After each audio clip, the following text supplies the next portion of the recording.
Shalom! Quantas vezes nós somos levados a situações que nós lutamos contra porque nós não aceitamos? Quantas vezes nós nos deparamos e que é difícil de aceitar porque nós não encontramos um motivo e uma razão de ser. Nós não encontramos uma justificativa para estarmos passando por aquela situação. Mas por que Deus permite? Por que algumas situações nós somos levados a viver? Paulo disse que todas as coisas cooperam para o bem daqueles que amam a Deus, segundo o propósito ao qual foram chamados. Isso está lá em Romanos 8, 28. E às vezes a gente se depara. O que isso coopera para o meu bem?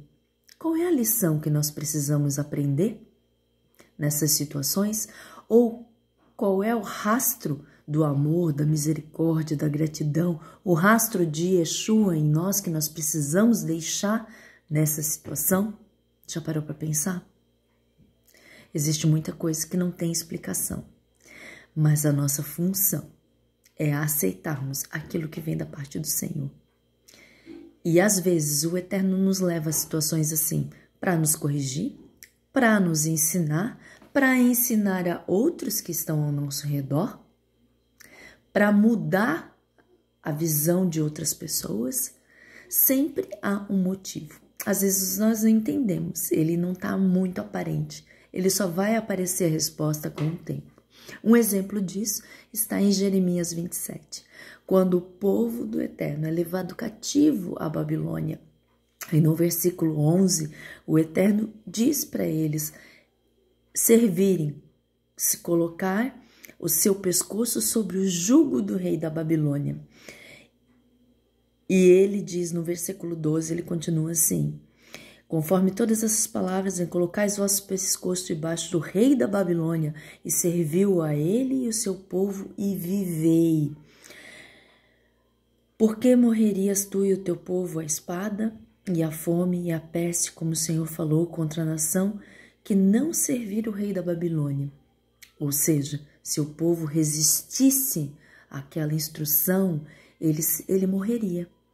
Mas em outras traduções diz que o povo deveria ir ao cativeiro, ser feliz, se multiplicar, viver e esperar. No final desse capítulo, o Eterno fala que no seu tempo ele vai trazer o seu povo de volta à terra e fazer eles repousar naquela terra.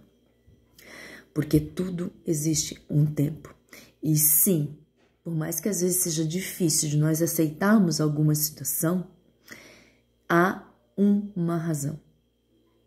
Para o Eterno nos poupar de algo pior, como eu disse, para nos ensinar, seja qual for ela, todas as coisas cooperam para o bem daqueles que amam e servem a Deus. Então, se você hoje está passando por uma situação que é difícil você entender, que é difícil para você aceitar ou até lidar, procure na palavra do Senhor o conforto que você precisa. Leia Jeremias 27 e entenda que o Eterno ele não perdeu o controle de absolutamente nada, mas que todas as circunstâncias que acontecem na nossa vida, elas promovem em nós e quem está ao nosso redor transformação, mudança. Que o Eterno te abençoe e te guarde. Shalom, shalom.